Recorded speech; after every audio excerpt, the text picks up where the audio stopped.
Chapter 8. We visit the Demon Dude Ranch. We finally stopped in a room full of waterfalls. The floor was one big pit, ringed by a slippery stone walkway. Around us, on all four walls, water tumbled from huge pipes. The water spilled down into the pit, and even when I shined a light, I couldn't see the bottom. Briar slumped against the wall. He scooped up water in a dozen hands and washed his face. "This pit goes straight to Tartarus," he murmured. "I should jump in and save you trouble." "Don't talk that way," Annabeth told him. "You can come back to camp with us. You can help us prepare. You know more about fighting titans than anybody." "I have nothing to offer," Briar said. "I have lost everything." "What about your brothers?" Tyson asked. "The other two must still stand tall as mountains. We can take you to them." Briar's expression morphed into something even sadder. His grieving face. "They are no more. They faded." The waterfalls thundered. Tyson stared into the pit and blinked tears out of his eyes. "What exactly do you mean, they faded?" I asked. "I thought monsters were immortal, like the gods."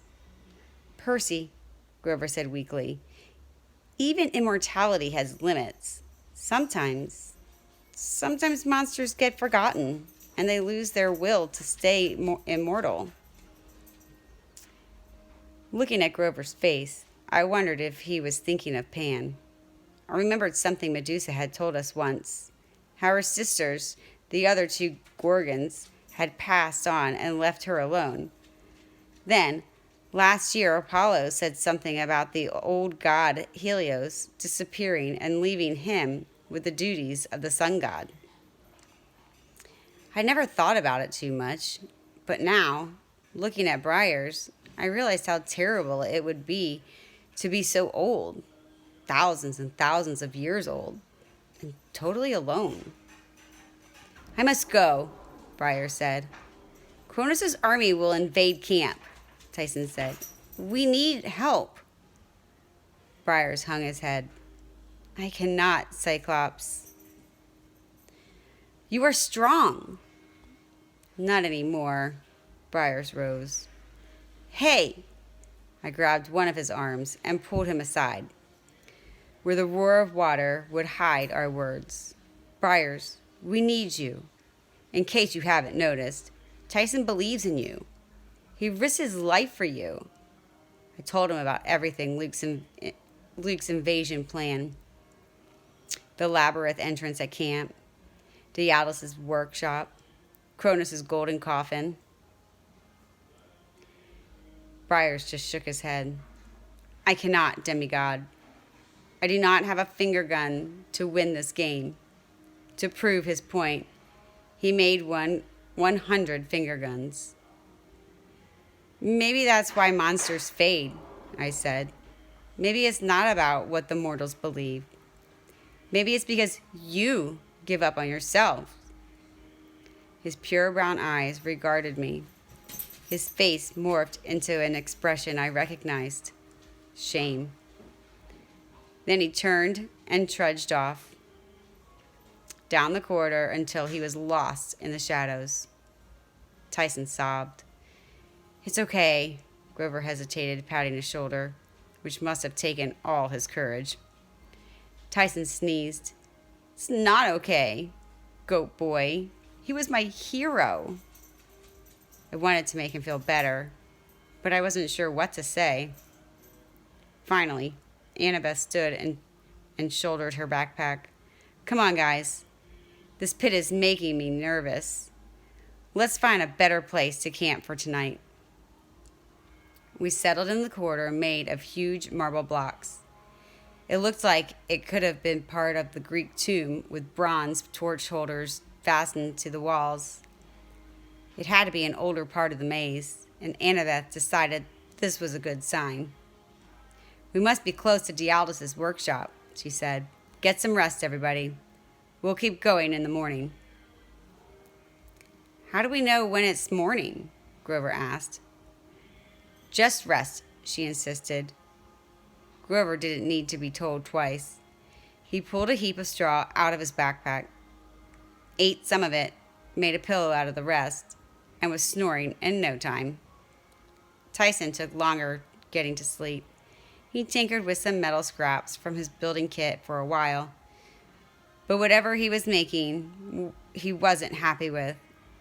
He kept assembling the pieces. I'm sorry I lost the shield, I told him. You worked so hard to repair it. Tyson looked up, his eyes with bloodshot from crying. Do not worry, brother. You saved me.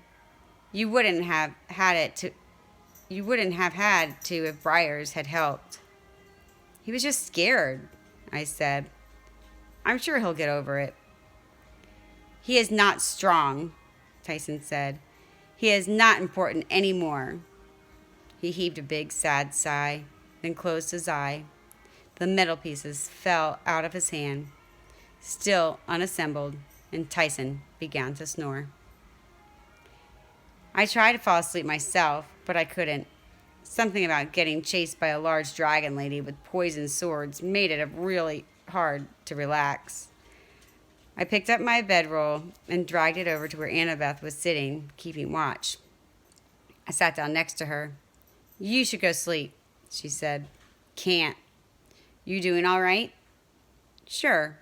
First day leading the quest. Just great. Well, we'll get there, I said. We'll find the workshop before Luke does. She brushed her hair out of her face. She had smudges of dirt on her chin, and I imagined what she must have looked like when she was little, wandering around the country with Thalia and Luke, once she'd saved them from the mansion of the evil Cyclops when she was only 7. Even when she looked scared, like now, I knew she had lots of guts. I just wish the quest was logical, she explained. I mean, we're traveling, but we have no idea where we'll end up. How can you walk from New York to California in a day? Space isn't the same in this maze. I know. It's just... She looked at me hesitantly. Percy, I was kidding myself.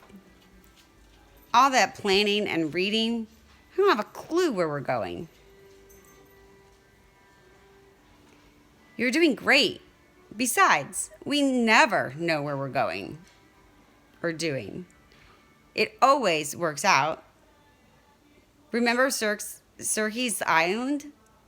She snorted. You made a cute guinea pig. And Waterland? How you got us thrown off that ride? I got us thrown off? That was totally your fault. See, it'll be fine. She smiled, which I was glad to see, but the smile faded quickly. Percy, what did Hera mean when she said that you knew the way to get through the maze? I don't know, I admitted, honestly. You tell me if you did. Sure, maybe what? Maybe if I told you the last line of the prophecy, it would help. Anna shivered. Not here. Not in the dark. What about the choice Janice mentioned? Hera said, Stop, Annabeth snapped. Then she took a shaky breath. I'm sorry, Percy. I'm just stressed. But I've got to think about it. We sat in silence, listening to strange creaks and groans in the maze, the echo of stones grinding together as tunnels changed, grew, and expanded. The dark made me think about the visions I'd seen of Nico D'Angelo, and suddenly I realized something. Nico is down here somewhere, I said. That's how he disappeared from camp. He found the labyrinth. Then he found a path that led down even further to the underworld. But now he's back in the maze. He's coming after me. Annabeth was quiet for a long time. Percy, I hope you're wrong. But if you're right, she stared at the flashlight beam, casting a dim circle on the stone wall. I had a feeling she was thinking about her prophecy. I'd never seen her look more tired. "How about I take the first watch?" I said. "I'll wake you if anything happens." Annabeth looked like she wanted to protest, but she just nodded, slumped onto her bedroll, and closed her eyes. When it was my turn to sleep, I dreamed I was back in the old man's labyrinth prison. It looked more like a workshop now. Tables were littered with measuring instruments. A forge burned red hot in the corner. The boy I'd seen in the last dream was stoking the bellows, except he was taller now, almost my age. A weird funnel device was attached to the forge's chimney, trapping the smoke and heat and channeling it through a pipe into the floor next to a big bronze manhole cover. It was daytime. The sky above was blue, but the walls of the maze cast deep shadows across the workshop. After being in tunnels so long, I found it weird that part of the labyrinth would be open to the sky. Somehow, that made the maze seem like an even crueler place. The old man looked sickly. He was terribly thin, his hands raw and red from working. White hair covered his eyes, and his tunic was smudged with grease. He was bent over a table, working on some kind of long metal patchwork, like a swathe of chain mail. He picked up a delicate curl of bronze and fitted it into place. "Done," he announced. "It's done." He picked up his project. It was so beautiful my heart leapt. Metal wings constructed from thousands of interlocking bronze feathers. There were 2 sets. One still lay on the table. Daedalus stretched the frame, and the wings expanded to 20 feet. Part of me knew it could never fly. It was too heavy, and there'd be no way to get off the ground. But the craftsmanship was amazing. Metal feathers caught the light and flashed 30 different shades of gold. The boy leapt the bellows and ran over to see. He grinned despite the fact that he was grimy and sweaty. "Father, you're a genius!" The old man smiled. "Tell me something I don't know, Icarus. Now hurry. It will take at least an hour to attach them. Come." "You first," Icarus said. The old man protested, but Icarus insisted. "You made them, Father." "You should get the honor of wearing them first." The boy attached a leather harness to his father's chest, like climbing gear, with straps that ran from his shoulders to his waist. Then he began fastening on the wings, using a metal canister that looked like an enormous hot glue gun. "The wax compound should hold for several hours," Daedalus said, nervously as his son worked. "But we must let it set first, and we would do well to avoid flying too high or too low. The sea would wet the wax seals, and the sun's heat would loosen them," the boy finished. "Yes, Father, we've been through this 1,000,000 times. One cannot be too careful. I have complete faith in your inventions, Father. No one has ever been as smart as you." The old man's eyes shone. It was obvious he loved his son more than anything in the world. "Now I will do your wings and give mine a chance to set properly. Come." It was slow going. The old man's hand fumbled with the straps. He had a hard time keeping the wings in position while he sealed them. His own metal wings seemed to weigh him down, getting in his way while he tried to work. "Too slow," the old man muttered. "I am too slow." "Take your time, Father," the boy said. "The guards aren't due until—" Boom! The workshop door shuddered. Daedalus had barred them from the inside with a wooden brace, but still they shook with their hinges.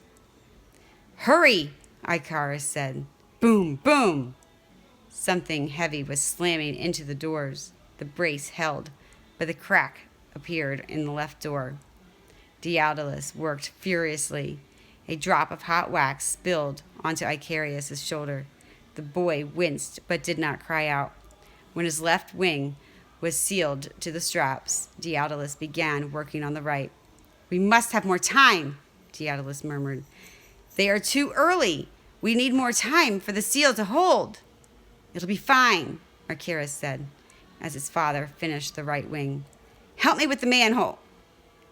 Crash! The door splintered, and the head of a bronze battering ram emerged through the breach. Axes cleared the debris, and 2 armed guards entered the room, followed by the king with the golden crown and the spear-shaped beard. "Well, well," the king said with a cruel smile. "Going somewhere?" Daedalus and his son froze, their metal wings glimmering on their backs. "We're leaving, Minos," the old man said. King Minos chuckled. "I was curious to see how far you'd get on this little project before I dashed your hopes. I must say, I'm impressed." The king admired their wings. "You look like metal chickens," he decided. "Perhaps we should pluck you and make a soup." The guards laughed stupidly. "Metal chickens," one repeated. "Soup." "Shut up," the king said. Then he turned again to Daedalus. "You let my daughter escape, old man. You drove my wife to madness. You killed my monster and made me laughing stock of Mediterranean. You will never escape me." Icarus grabbed the wax gun and sprayed it at the king, who stepped back in surprise. The guards rushed forward, but each got a stream of hot wax in his face. "The vent!" Icarus yelled to his father. "Get them!" King Minos raged. Together, the old man and his son pried open the manhole cover, and a column of hot air blasted out of the ground. The king watched, incredulous, as the inventor and son shot out of the sky on their bronze wings, carried by the updraft. "Shoot them!" the king yelled, but his guards had brought no bows. One threw his sword in desperation, but Daedalus and Icarus were already out of reach. They wheeled above the maze and the king's palace, then zoomed across the city of Knossos and out past the rocky shores of Crete. Icarus laughed. "Free, father! You did it!" The boy spread his wings to their full limit and soared away on the wind. "Wait!" Daedalus called. "Be careful!" But Icarus was already out over the open sea, heading north and delighting in their good luck.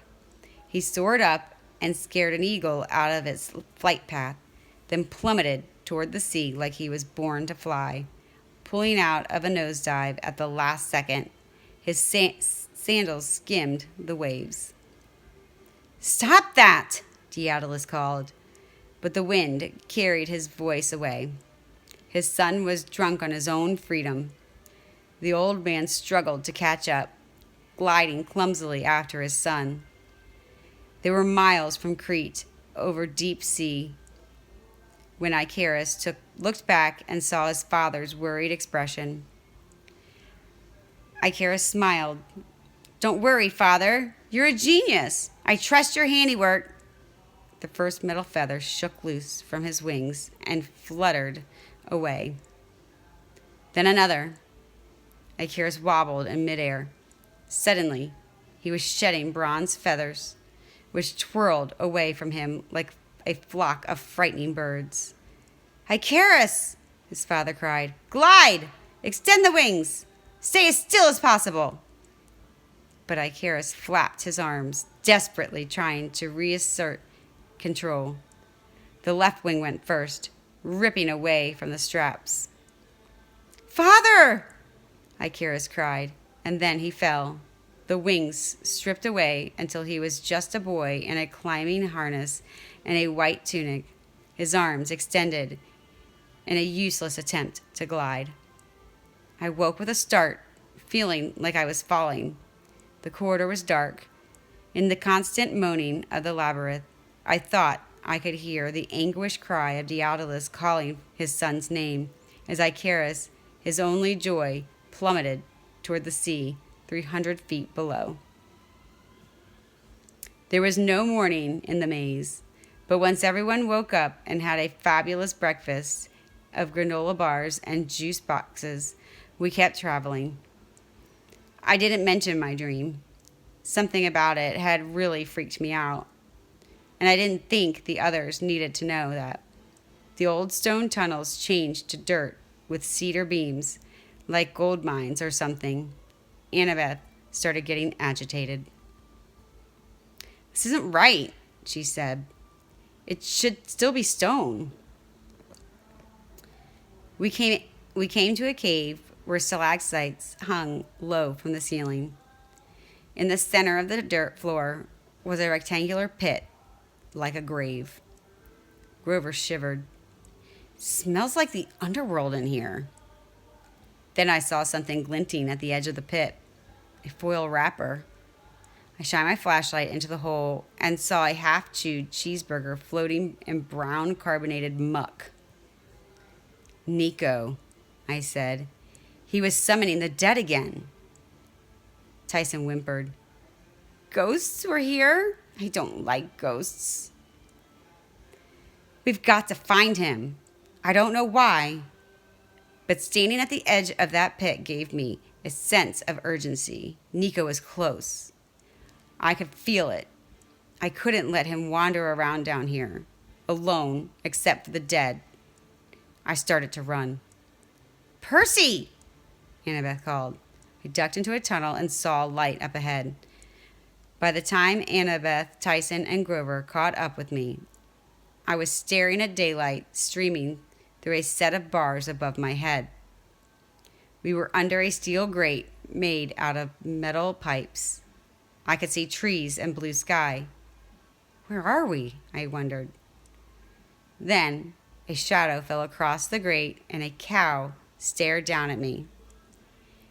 It looked like a normal cow, except it was a weird color. Bright red, like a cherry. I didn't know cows came in that color. The cow mooed, put one hoof tentatively on the bars, then backed away. "It's a cattle guard," Grover said. "A what?" I asked. "They put them at the gates of the ranches so cows can't get out. They can't walk on them." "How do you know that?" Grover huffed indignantly. "Believe me, if you had hooves, you'd know about cattle guards. They're annoying." I turned to Annabeth. "Didn't Harris say something about a ranch? We need to check it out. Nico might be up there." She hesitated. "All right, but how do we get out?" Tyson solved that problem by hitting the cattle guard with both hands. It popped off and went flying out of sight. We heard a clank and a startled moo. Tyson blushed. "Sorry, cow," he called. Then he gave us a boost out of the tunnel. We were on a ranch, all right. Rolling hills stretched to the horizon, dotted with oak trees and cactuses and boulders. A barbed wire fence ran from the gate in either direction. Cherry-colored cows roamed around, grazing on clumps of grass. "Red cattle," Annabeth said. "The cattle of the sun." "What?" I asked. "They're sacred to Apollo. Holy cows." "Exactly. But what are they doing?" "Oh, wait," Grover said. "Listen." At first, everything seemed quiet, but then I heard it. The distant baying of dogs. The sound got louder. Then, the underbrush rustled, and 2 dogs broke through. Except it wasn't two dogs. It was one dog with two heads. It looked like a greyhound, long and snaky and sleek brown, but his neck V'd into two heads, both of them snapping, snarling, and generally not very glad to see us. "Bad Janus dog!" Tyson cried. "Arf!" Grover told it, and raised a hand in greeting. The two-headed dog bared its teeth. I guessed it wasn't impressed that Grover could speak animal. Then its master lumbered out of the woods, and I realized the dog was the least of our problems. He was a huge guy with dark white hair, straw cowboy hat, and a braided white beard. Kind of like Father Time, if Father Time went redneck and got totally jacked. He was wearing jeans, a "Don't Mess with Texas" t-shirt, and a denim jacket with the sleeves ripped off so you could see his muscles. On his right bicep was a crossed swords tattoo. He held a wooden club about the size of a nuclear warhead with 6-inch spikes bristling at the business end. "Heel, Orthus," he told the dog. The dog growled at us once more, just to make his feelings clear. Then circled back to his master's feet. The man looked us up and down, keeping his club ready. "What have you got there?" he asked. "Cattle rustlers?" "Just travelers," Annabeth said. "We're on a quest." The man's eyes twitched. "Half-bloods, eh?" I started to say, "How did you know?" Annabeth put her hand on my arm. "I'm Annabeth, daughter of Athena. This is Percy, son of Poseidon. Grover, the satyr. Tyson, the Cyclops," the man finished. "Yes, I can see that." He glowered at me. And I know half-bloods because I am one, Sonny. "I'm Irritation, the cowherd for this here ranch, son of Ares. You came through the labyrinth like the other one, I reckon." "The other one?" I asked. "You mean Nico D'Angelo?" "We get a load of visitors from the labyrinth," Uriation said darkly, "but many never leave." "Wow," I said. "I feel welcome." The cowherd glanced behind him like someone was watching. Then he lowered his voice. "I'm only going to say this once, demigods. Get back in the maze now, before it's too late." "We're not leaving," Annabeth insisted. "Not until we see this other demigod. Please." Uriation grunted. "Then you leave me no choice, missy. I've got to take you to see the boss." I didn't feel like we were hostages or anything. Uriation walked alongside us with his club across his shoulder. Orthus, the two-headed dog, growled a lot and sniffed at Grover's legs and shot into the bushes once in a while to chase animals. But Uriation kept him more or less under control.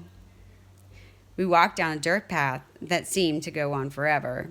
It must have been close to 100 degrees, which was a shock after San Francisco. Heat shimmered off the ground. Insects buzzed in the trees. Before we had gone very far, I was sweating like crazy. Flies swarmed around us. Every so often, we'd see a pen full of red cows or even stranger animals. Once we passed a corral where the fence was coated in asbestos. Inside, I heard of fire-breathing horses milled around. The hay in their feeding trough was on fire. The ground smoked around their feet, but the horses seemed tame enough. One big stallion looked at me and whinnied. Columns of red flame billowed out of his nostrils. I wondered if it hurt his sinuses. "What are they for?" I asked. Uriation scowled. "We raise animals for lots of clients. Apollo, Diomede, and others." "Like who?" "No more questions." Finally, we came out of the woods. Perched on a hill above us was a big ranch house. all white stone and wood and big windows. It looks like a Frank Lloyd Wright, Annabeth said. I guess she was talking about some architectural thing. To me, it just looks like the kind of place where a few demigods could get into serious trouble. We hiked up the hill. Don't break the rules, Eurasius warned us as we walked up the steps to the front porch. No fighting, no drawing weapons, and don't make any comments about the boss's appearance. Why? I asked. What does he look like?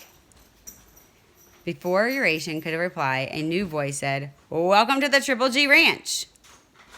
The man on the porch had a normal head, which was a relief. His face was weathered and brown from years in the sun.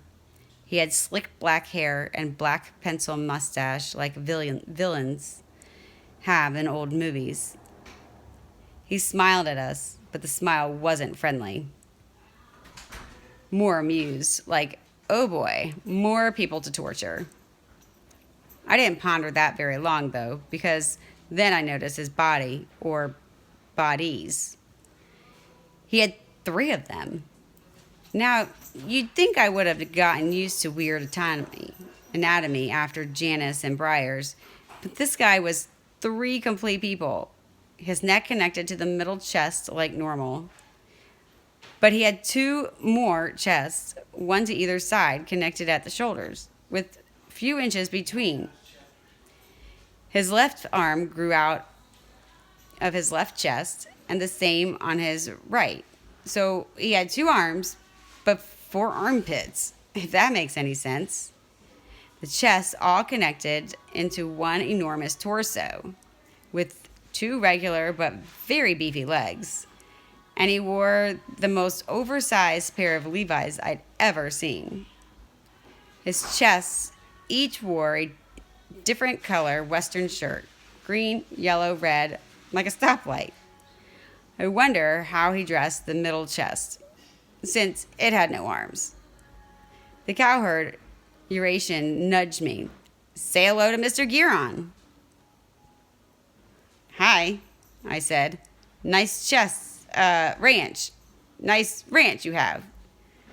Before a 3-bodied man could respond, Nico D'Angelo came out of the glass doors onto the porch. Giron, I won't wait for... He froze when he saw us. Then he drew his sword.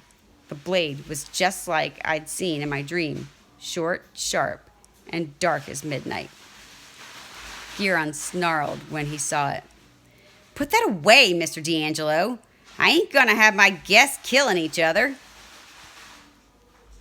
But that's Percy Jackson, Giron supplied. Annabeth Chase and a couple of their monster friends. Yes, I know. Monster friends? Grover said indignantly. That man is wearing 3 shirts, Tyson said. Like he was just realizing this. They let my sister die. Nico's voice trembled with rage. They're here to kill me.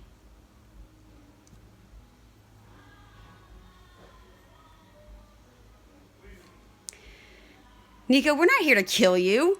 I raised my hands. What happened to Bianca was... Don't speak her name. You're not worthy to even talk about her. Wait a minute, Annabeth pointed to Giron. How do you know our names? The 3-bodied man winked. I make it my business to keep informed, darling. Everybody pops into the ranch from time to time. Everyone needs something from old Giron.